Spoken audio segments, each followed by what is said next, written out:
జగన్ ప్రతి మీటింగ్ లో మాట్లాడుతూ తన తండ్రి వయసు కలిగిన వ్యక్తిని ముసలోడు అని అంటున్నాడు.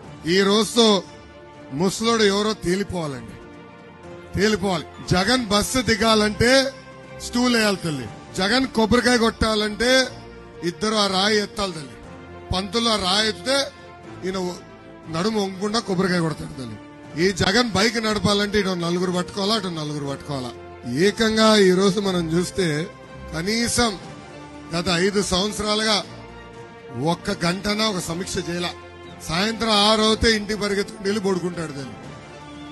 అందుకే ఈ సభాముఖంగా జగన్ కి నేను సవాల్ ఇస్తున్నా. My dear Jagan, date time నువ్వు ఫిక్స్ చేయి. తిరుపతి కొండనో పక్కనే ఉన్న రామ్ తీర్థం కొండనో చంద్రబాబు నాయుడు గారు మీరు కలిసి ఎక్కండి. ఎవరు ముందరెళ్తారో ఎవరు లాస్ట్ వస్తారో తేలిపోతుంది. సో ఎవడు కుర్రోడు ఎవడు ముసలోడో తేలిపోతుంది జగన్.